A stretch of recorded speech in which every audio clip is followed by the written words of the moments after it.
Hi guys, thank you very much for clicking on this video. I do appreciate it. Not in my usual setting. Back in May, I got married and we had to wait until now, June, end of June, to go on our honeymoon. So what do you do when you're on honeymoon? Damn right, the missus is in the other room watching Bridgerton. And I thought, I'll make a video then, shall I? Been warm in that bed for half hour, nothing. So I'm just gonna pace back and forth in this room. I'm only pacing to make it look mildly interesting, like, oh my God, action. So I've called this video, Why Do You Like the Beatles? Obviously, I know why you like the Beatles. It's because they are the best band that has ever been. End of argument. But I guess what I'm really asking is, how did you come to like the Beatles? Didn't want to put all that in a thumbnail, so, bear with me. When was the first time you heard the Beatles and went, oh my God, this is the band for me? I'm going to tell you my story. I must have grown up hearing the Beatles at some point. Both my mum and dad liked them. And I have a vague recollection of hearing Yellow Submarine. I didn't remember my vague recollection. It's that vague. But that's not really where it started for me. So my first love, I was born in the 70s, but my first love was 80s music. I used to love all that shit. I call it shit now because I'm not such a big fan of 80s music anymore. Don't get me wrong, there's still some great tunes out there. Don't get on my case. But yeah, so I was well into 80s music. I knew all the bands. And I knew everything. I've completely forgotten it now. But back then, I was shit hot on it. And then obviously from the 1980s, what's the next logical step? 1950s rock and roll. Yes, sirree. I used to love 1950s rock and roll. I think I actually first got into it. This is a bit of a leap forward, but I think I first got into that kind of music via the Beach Boys. I know the Beach Boys was the 60s. Via the Beach Boys, I used to remember loving Surfing Safari. Yeah. But anyway, so, but that was on a rock and roll album I had. And I fell in love with the Big Bopper. Ooh, baby, that's what I like. I think that's how he said it. It's not in there. Ooh, baby, that doesn't matter how he said it. Anyone else getting dizzy? My arm's knackered. I can't keep doing this. I've got a broken foot as well and I'm hobbling about just to make all this more interesting. Should I sit down? Should I? I should probably sit down. Not gonna. Let's keep going. So yeah, I was well into like Richie Valens, Jerry Lee Lewis, oh God, who else? Little Richard. So what is the next logical step from 1950s music? Rock and roll? It's gotta be...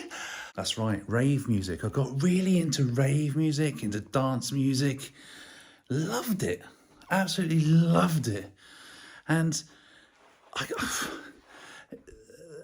can't even name them because it's like all the obscure stuff I used to listen to, you'd never hear ever again. But yeah, you name a dance. Actually, I liked all the dances. I've got to change my arm. I'm too fat for this.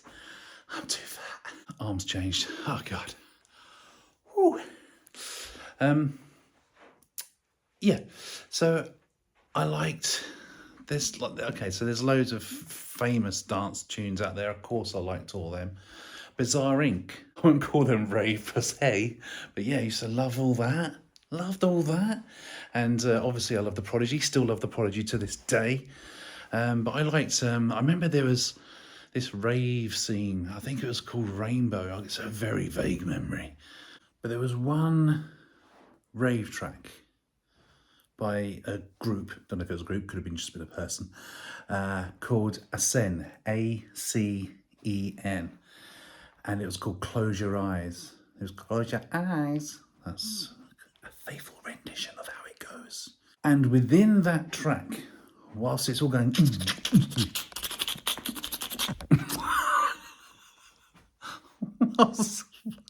whilst it's doing all that, all of a sudden, it just went, "Doodle-doo-dum, here comes the sun, doo-doo-doo-doo," and I was like, whoa, what's that? Who's that? Who's that? And I asked my mum, I went, who's that? And it was my mum. She said, well, the Beatles. She looked at me like I was an idiot because damn right, I'm an idiot. I didn't know it was the Beatles at the time. And so that's how I discovered the Beatles, through a rave track in the 90s, I think. Must have been the 90s. So this rave track was my awakening to the Beatles. And not only that, if you think about it, it was George Harrison. It was a George Harrison song that, you know, paved the way to enriching my life. So yeah, so that's kind of my story. Sorry, dragged on a bit. But where did you first hear the Beatles? What first got you into them? Was it a parent? Let me know. I'm on holiday for a week, definitely not getting any action, so I've got plenty of time. I'm joking. The wife's going to kill me.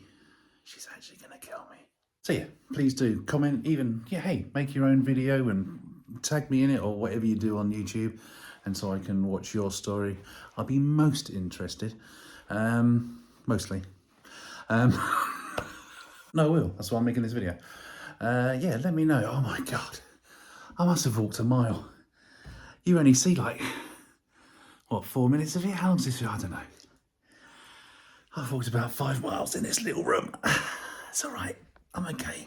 If you've made it this far into this video and you're not subscribed, please do consider subscribing. It costs you nothing. And it means a lot. It means so much to me, you know? I promise I won't cry. And as a reward for staying this far into this video, I'm going to have one tiny little moan, because, you know, I always like to have a little moan. And that is, if you have bought that outrageously priced Mind Games box for £1,350, let me know in the comments how you feel about people given it for free so they can review it on YouTube for you. And by the way, before you even think about saying, oh, you're just jealous that you didn't get it for free. I'm not. I don't like the Mind Games album. Sue me.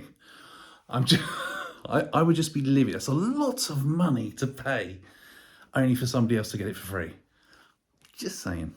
For those of you that have made it this far into this quite bland video, thank you for doing so.